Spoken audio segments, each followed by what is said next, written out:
And welcome to a new series of the weekly Parsha lectures. And this week, we actually start the Torah from the beginning again. We're going to start over from Bereishit, Genesis. Okay, so this week's lecture is called Don't Live Cluelessly. Now, modern issue to be dealt with, as we always start.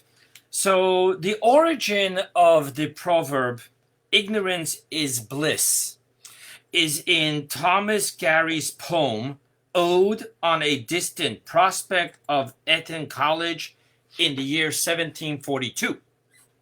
The quote goes in that poem, "Where ignorance is bliss, 'tis folly to be wise."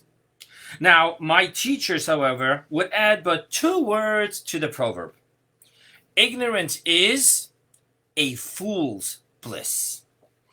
Now, to believe that ignorance is bliss is to believe that we cannot handle the truth.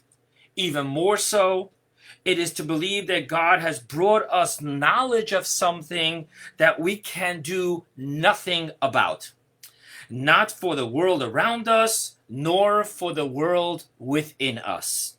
This goes in contrast to the teachings of the great and holy Baal Shem Tov, who teaches that everything one sees and hears is to serve as a lesson for them in their lives, and even more so, is a knowledge brought to them so that they can do something about it.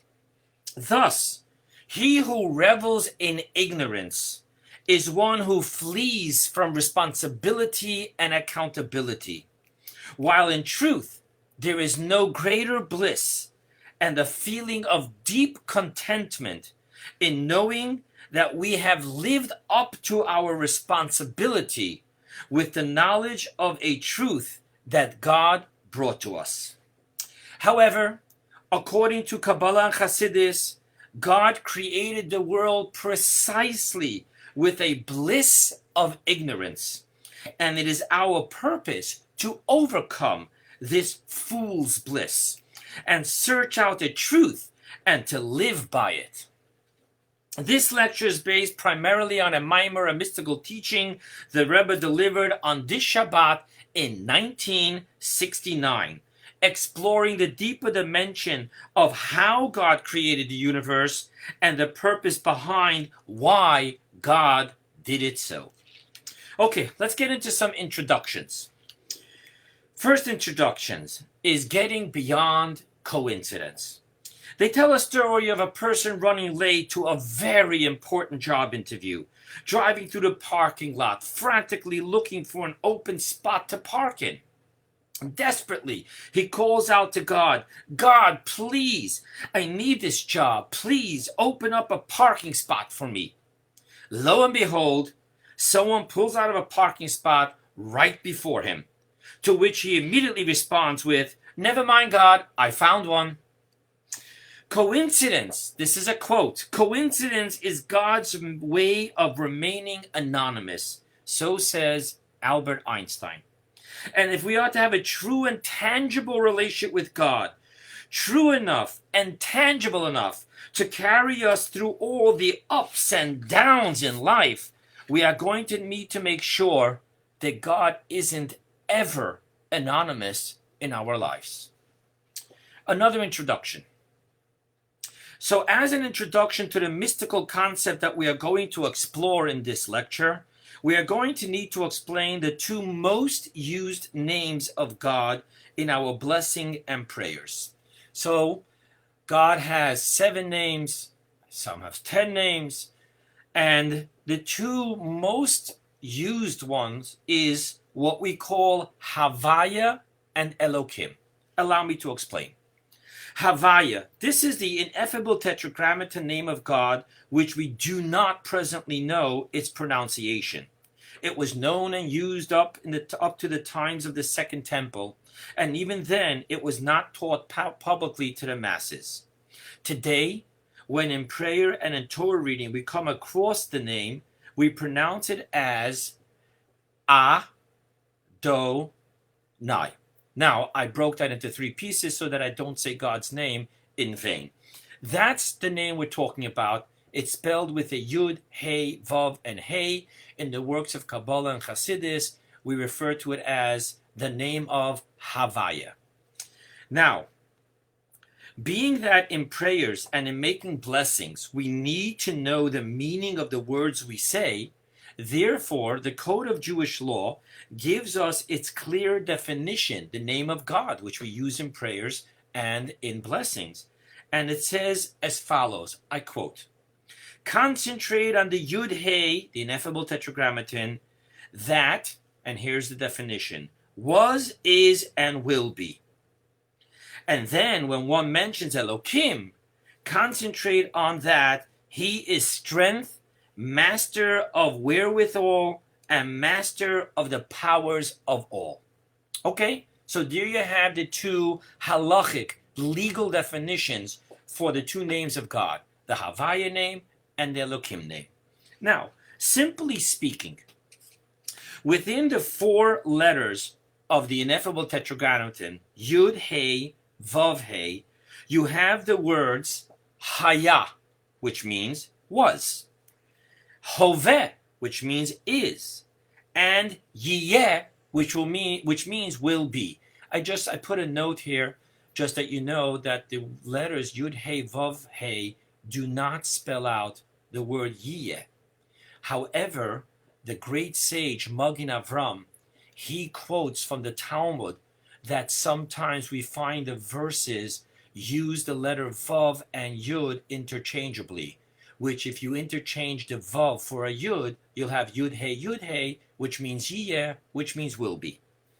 Now, the emphasis here is that God transcends above time, meaning that God is above and beyond any constraints and properties that rule over all creations, namely time and space. This name refers on the Kabbalistic level to the infinite circular encompassing light. And the emphasis I made on the word circular is because when we use the word circular, it means there is no top, there is no bottom, there is no past, present, and future. However, the name Elokim refers to the finite linear permeating light, which through the process of the Great Contraction manifested itself in the logical finite process of the laws of nature.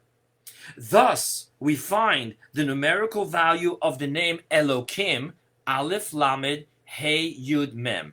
Those letters are the numerical value of 1, 30, 5, 10, 40, total of 86, is equal to the word in Hebrew for the nature, which is Ha-Teva, Hey, Tet, Vet, Ayin, numerical value 5, 9, 2, 70, again 86.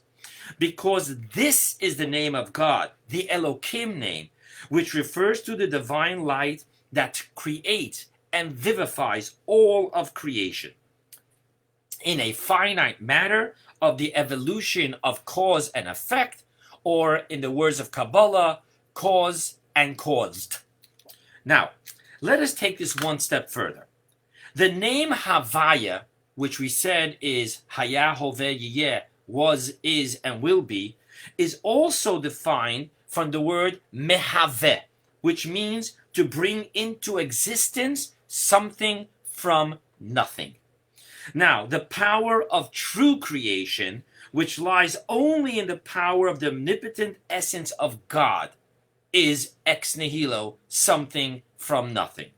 Why?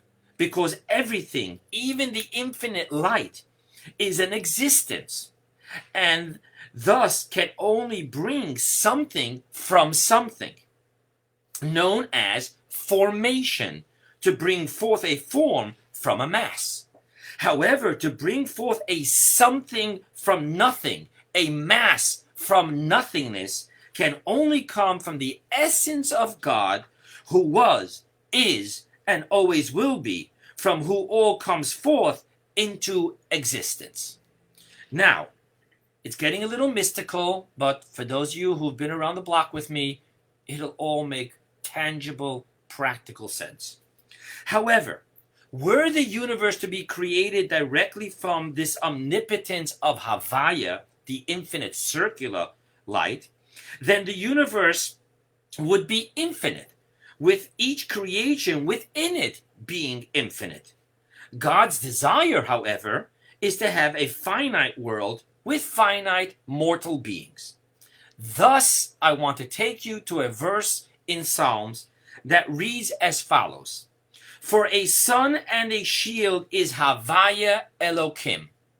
Kabbalah explains that verse to mean that Elokim serves as a covering shield to the omnipotence of Havaya, so that Havaya's power of bringing into existence shines only through the finite shield of Elokim, creating and vivifying a finite world of finite mortal beings. I'm going to pause here for a moment just to give a little more clarity. So if we say that the sun's light is colorless, however, when you have a stained glass window and the light shines through the stained glass window, suddenly the colorless sunlight that shines through the red piece of glass has a red ray. The green piece of glass, a green ray. So too, the shield of Elokim serves as, so to speak, a transformer of colored, finite colored glass to the infinite colorless light of Havaya. And thus, when it shines through, now every light has definition and finite description from which will come forth finite creations.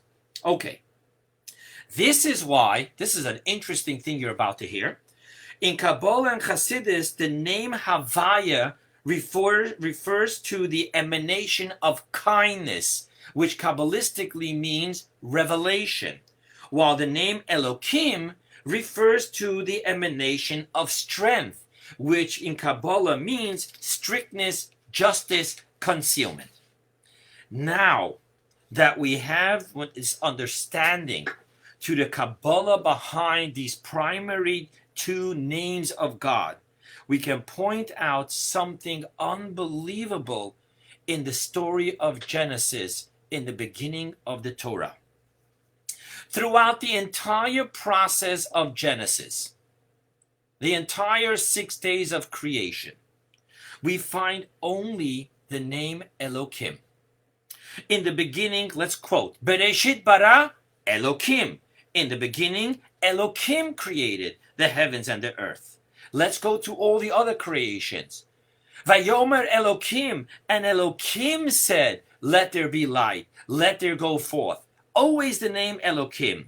If you want to know exactly, there are 32 times the name Elokim in the process of creation. And as a footnote, 32 is a mystical number for the pathways of wisdom. There's different numbers for different concepts. There's 50 gateways of understanding, but there are 32 pathways of wisdom. Wisdom is the top of the linear light. It is the first of the 10 emanations. Thus we have the 32 names of Elokim, which is all about concealment, which is about the finite linear light. Now, interesting enough, it is only at the very end, after we finish talking about the creation, later on in chapter 2 in Genesis, that we have the verse, on the day that Havaya Elokim made earth and heaven. Suddenly we have for the first time associated the name Havaya with creation. Now, Rashi, Rab Shlomo Yitzchaki, famous classic 11th century commentator in France, he writes as follows, and I quote, but it does not say on the words Bereishit bara Elokim, and Elokim created. It doesn't say of Havaya's creation of, but rather it only says Elokim. Why? For in the beginning it was his intention to create it with the divine standard of justice, Elokim. But he perceived that the world would not endure, so he preceded it with the divine standard of mercy, Havaya, allowing it with the divine standard of justice, Elokim. And this is the reason it is written, on the day of the Havaya Elokim made earth and heaven. So in the beginning, you only have the Elokim name. That was God's original intention. And then later on, because he saw that creation would not endure, so he added on the revelation of Havaya. Let's see what's going on here. Because immediately the question here begs to be asked. Why would God, the benevolent one who does good, have wanted to have the world created only through Elokim, the divine standard of justice? There must be a benevolent purpose and reason for this. However, now we understand that God wants a universe to have all the universe functioning through the concealment of that verse in Psalms. For a sun and a shield is Havaya Elokim, through which there would be no forceful imposition of any revelation of Havaya to impede upon man's absolute power of freedom of choice. That's the purpose for the concealment. However, being that he perceived that the world would not endure, so he preceded it with the divine standard of mercy, Havaya. Now, let's step away from the Kabbalah for a moment and explain this teaching of Rashi in a very practical sense. Our sages explain that God allowed for the miracles brought about through the saintly and righteous sages throughout the generations, which would help us in finding faith in God. So when there's no miracles and all there is the process of nature, right, where the mighty, control, abuse, and eat up the weak. So therefore, it would be difficult eventually to actually find faith in God. So therefore, God allows for the miracles that the righteous performed. For example, Elijah the prophet on Mount Carmel, when so many Jews succumbed to the idol worship of an idol called Baal, he performed a miracle in order to show the people that there is only one God. So through the miracle, he returned faith back to the Jewish people, who then stopped worshiping the Baal and returned to the holy temple and worshiped only God. And so too it is throughout all the generations, up to our present generations, the great miracles that were performed by our Rebbes and all the righteous, saintly people. Now, one more introduction, and then we'll get into the class. So this week, this Shabbat, we have a very special Haftorah. Why? Because this Shabbat is the day before Rosh Chodesh, the new month. Now, on any Shabbat, which is the day before Rosh Chodesh, the beginning of a new Jewish calendar month, we read a specific Haftorah from the book of Samuel's, and the opening verse, it's called Machar Chodesh, because the opening verse talks about how Jonathan told David, tomorrow is the new moon. Now, it's an amazing story about the bond and loyalty between Jonathan and David, as Jonathan protects David and helps him get away before his father, Jonathan's father, King Saul, could kill David. Now, the opening verse reads, "And Jonathan said to him, tomorrow is the new moon, and you will be remembered, for your seat will be vacant." Backstory. So, as a son-in-law, King David would eat. He wasn't King David then. He was David, would eat at the table of King Saul, together with Jonathan and the family. Now, the Rosh Chodesh meal, what was planned was that King David would not show up. Thus, his seat would be vacant. Thus, he would be remembered, meaning that that King Saul would ask about him. What's really interesting is that the root of the word used for vacant and the root of the word used for remembered is the same. Vinifkadita ki yipoked, from the same root word of poked. Now, how can antonyms really be from the same root? Remembered and vacant. They're like antonyms. To be or not to be. So there's a very interesting teaching here. Why both those antonyms come from the same root. Now, additionally, I want to share with you the mystical reason for reading this Haftorah on a Shabbat, the day before Rosh Chodesh, is not because the story happens to take place on the day before Rosh Chodesh. It's far deeper than that. Deeper in the sense that the entire process of Rosh Chodesh is that on the day before Rosh Chodesh, the moon is vacant, total darkness, no light. And then the next day becomes the new moon, the birth of the new moon, that sliver of light. Thus, there's a deeper connection between the vacant and the remembered. Let's even take this one step more deeper and mystical, and more mystical and deeper. And that is that King David in the works of Kabbalah represents the moon. Jonathan represents the sun. And thus we have a very mystical conversation taking place here between the vacant of the moon being remembered by the light of the sun to reflect off of it. Okay, and now let us begin the lecture. I'm going to share with you briefly the mystical concepts. We're going to talk about the three mystical meanings of the first word of the Torah, Bereishit. We're going to talk about the story of King Talmai and the 70 sages. We're going to talk about the Baal Shem Tov's teaching on the opening three words of the Torah. We're going to talk about the power of wine. And then lastly, we're going to close it up with the deeper meaning of the Machar Chodesh. The story of tomorrow will be the new moon. Okay, let's start. The three mystical meanings of Bereishit. Upon the first word of the Torah, Bereishit, we have three interpretations. One is by Targum Onkelos.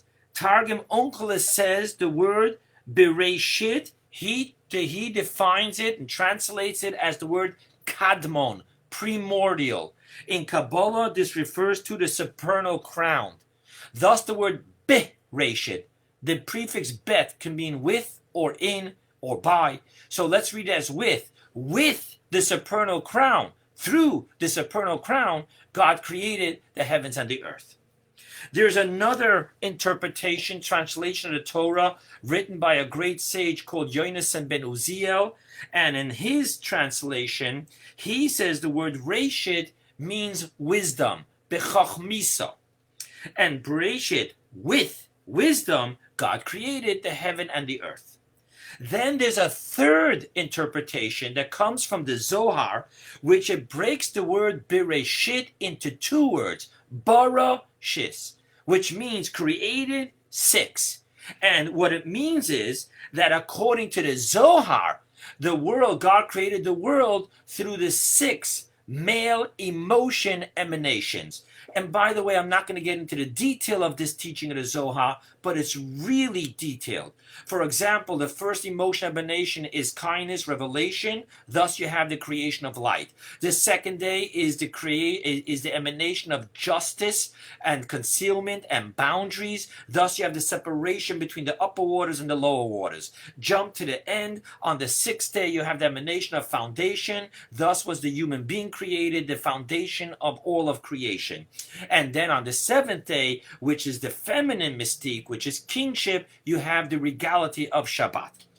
So we have three opinions on the word Bereishit, which on a mystical level is really defining to us on which level of divinity did God use of the infinite light in order to create the universe, to create the world.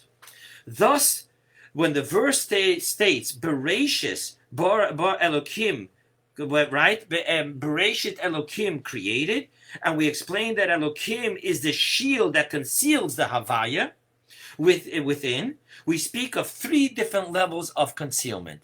Did Elokim conceal the supernal crown? Did it conceal the emanation of wisdom? or did it conceal the emanation of the 6 male emotions? Now, the answer, of course, is yes, yes, and yes, all different levels, which is going to explain why there are 3 different types of service to God, because we have to break through all 3 concealments, as we'll soon see. So we have the service of Torah study, we have the service of observing the mitzvot, and we have the service of prayers. Now, originally, the prayers really was all about the sacrifices, the offerings that were brought in the Holy Temple, which today, in its place, we have prayers.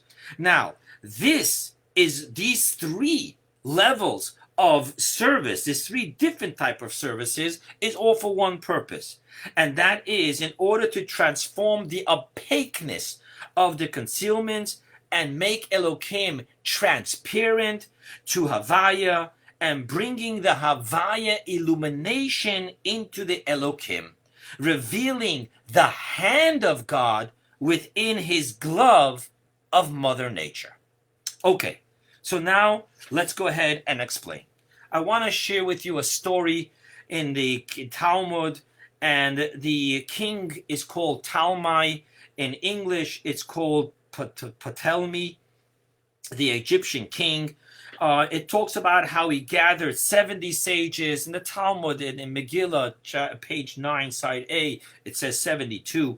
But we talk about the 70 sages, and he placed them each in a separate room, ordering them each. He didn't forewarn them what he wants from them. Then telling them, I want you each to translate the entire Torah. And by doing this, he figured that they can't conspire what to change and what not to change. And therefore, he knew that each one would not know that the other one is going to give the real translation. And thus, he too will give the true translation. And thus, he felt that he would have from all the 70s authentic translations. Now, what happened here is that the Talmud tells us of a miracle, a divine inspiration through which each of the 70 sages made 10 changes to the actual translation, and they all wrote it the same.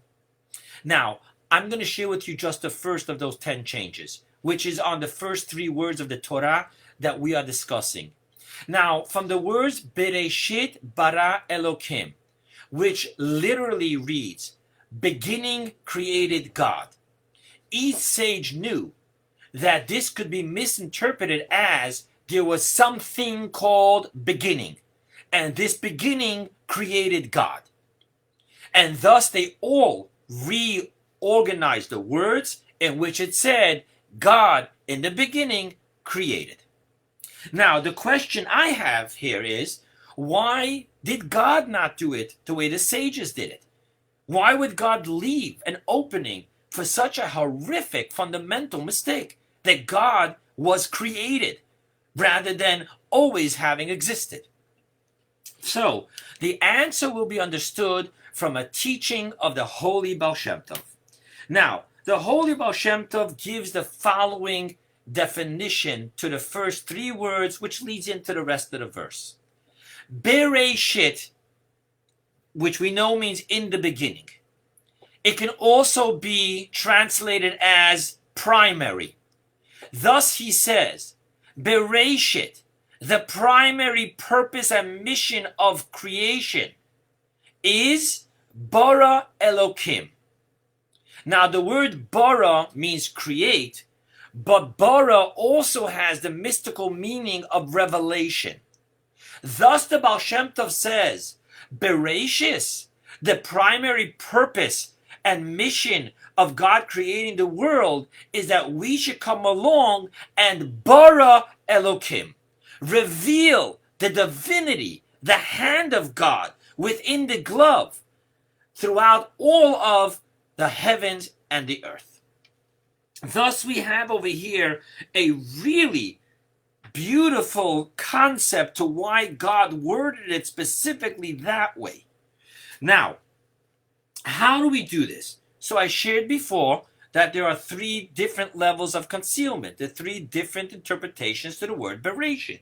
So therefore, we have the 3 services of Torah study, mitzvot observance, and prayers. And through this, we'll be able to reveal, transform the opaqueness of the shield of Elohim, to be able to have the revelation of the infinite light of Havaya, and simply see God in our daily life, in all of creation around us. Now, within these three services, the primary process of transformation of the opaqueness of the concealment is the third one. It is through the sacrificial offerings in the Holy Temple, which today manifests itself in prayer. So therefore, I want to go ahead and not talk about just the process in the Holy Temple. The process in the Holy Temple, why this was the primary service on a spiritual level, is because this is the service, unlike Torah study and even more than the mitzvot observance, this is the ultimate service of taking the physical animal, the physical flour, the physical wine, the physical oil, and bringing it onto the level of spirituality on the fire of the altar. However, what I want to focus on is its metaphorical spiritual meaning in the microscopic world, which is the individual human being. What is the process of the sacrificial offerings as it stands within us? And now, I want to just share how this plays itself out in the microscopic world. So the human being in Kabbalah is defined by having three concealments. There is the corona of the skull above the brain. This represents as the concealment from the power of will to the intellectual paradigm. Then we have what we call in Kabbalah the concealment of the tightness and the narrowness of the neck, in between, separating between the intellects of the brain and the emotions of the heart. Then there is the third concealment, which is the diaphragm, which separates from the respiratory system and the digestive system. Now, what this means simply is that within the power of will of every human being lies this innate, infinite will to be one with God and to live and bask within the will of God and the light of God. To be good. It's an innate will. However, there's a concealment between that powerful will, innate will of the human being, to the intellectual paradigm, which may struggle with atheism, may struggle with many things, in which it's focused more on the egocentric I as the center of the universe, rather than God, the theocentric, God being the center of the universe. And then even from the paradigm, the intellectual paradigm of the mind, there is the concealment between what we're capable to perceive and what we're willing to feel. And then lastly, even on the level of what we're comfortable in feeling, there is a concealment between what I internally feel and how I physically, the digestive system, physically live my lifestyle.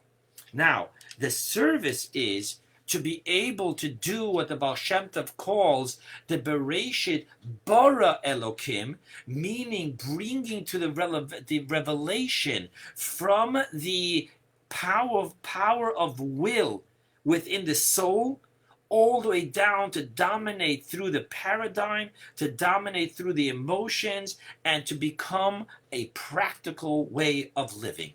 That's what the deeper meaning of all of this is, in the simple, deeper understanding of why God created the world the way he created it. Now, I want to talk for a moment about the power of wine. Why? Because one of the things that took place with every sacrifice in the Holy Temple was the libation, the wine libation. Now, what does the wine libation mean in the microscopic world?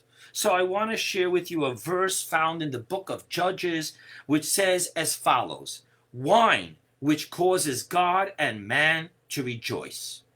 There's something about wine that brings joy, not only to the human being, but the verse says even to God. And it's referring to the wine libation. Now, the mystical reason of why wine causes joy is because wine is all about revealing that which is hidden. Number one, in the very process of making wine, wine is hidden. It's not gathered within the grape the way oil is gathered within the olive, but rather its property is that the wine is actually hidden within the very flesh of the grape. So it is totally hidden. The process of making wine is to reveal that which is hidden, which is why, on a mystical level, it's within the nature of wine to do the same to he or she which drinks it, to bring out the secrets. As the Talmud in Eruvin quotes, when it talks about the process of prayer and wine, and it says over there, Nichnas yayin, yetze yesod, wine enters, a secret emerges. And thus the joy of wine, according to Kabbalah and Hasidus, is that that which is hidden reveals itself. And so it is for God and for human, as the verse stated, wine which causes God and man to rejoice. Now, let's understand this. By God, this manifests itself in Havaya being the secret hidden within the concealment of Elohim, as we previously explained. And the metaphorical wine libation within the individual human, how I individually serve God by performing the metaphorical spiritual service of the wine libation of the sacrifices, is when the person through concentrative prayer reveals upon the altar of his heart the secret that God is everything and everything is God. Not only is the hand of God within the glove of Mother Nature, but that the very glove of Mother Nature itself is Elohim, a name of God, within which within shines the infinite light of Havaya. When we can reveal that truly everything is God and God is everything, one name upon the other name, and within the outer name shines the inner name, that is the process of bringing the hidden into the revealed, the subconscious into the conscious, the process of the wine libation, which causes joy for God and for the human being. And according to the teachings, being that God says in the verse, I am your shadow, thus truly God reacts to us. Meaning that by us within our own individual holy temple and body and physical life, when we do that wine libation of the concentration and meditation of seeing beyond the outer shell, but seeing the Havaya, the hand of God within everything. Thus, that is what causes the shadow movement of God then doing the same, experiencing the wine libation and revealing his hand within the entire universe. And how is this libation brought about within the human through his or her service of prayer?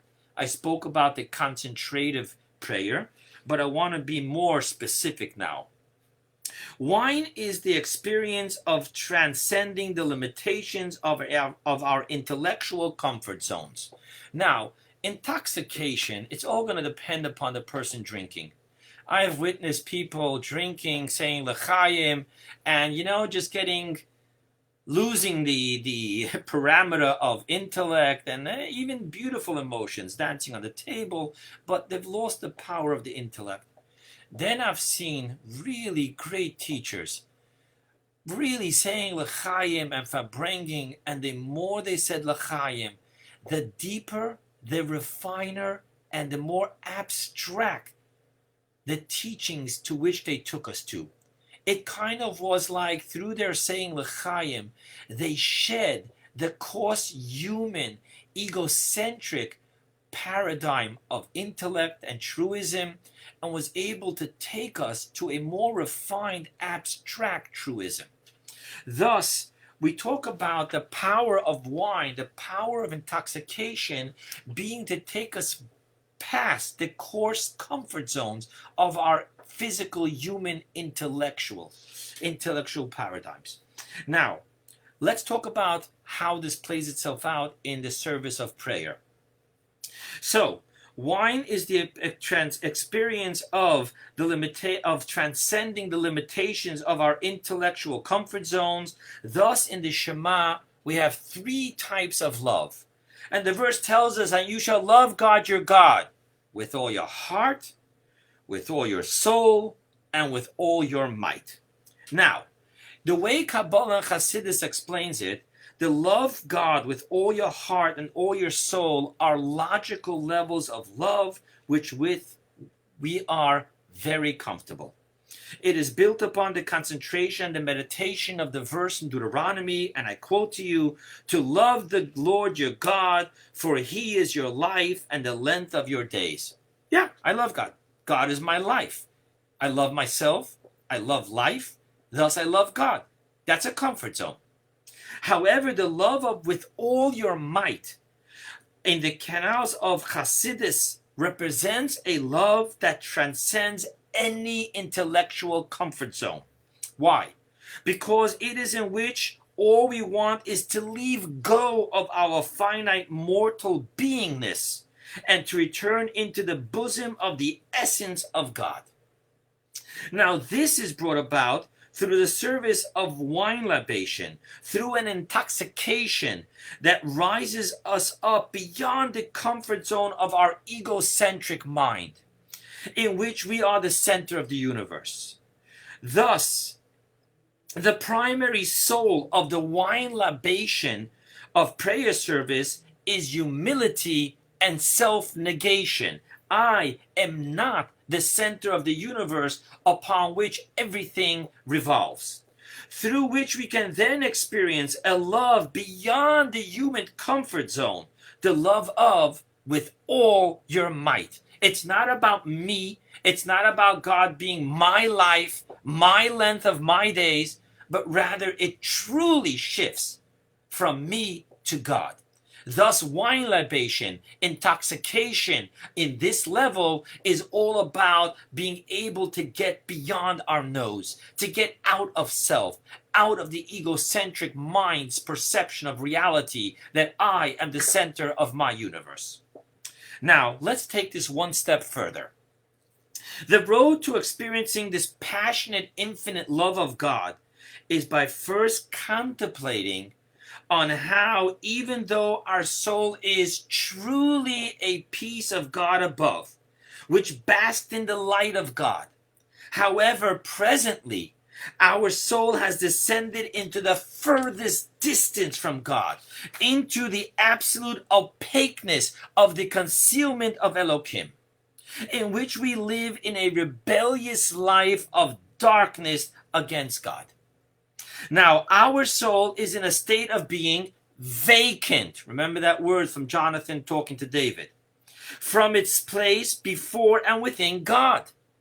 And it is specifically through feeling this humility of distance, separation, and being vacant that we are remembered, which means that we can build, overflow, and explode with the infinite love of with all your might.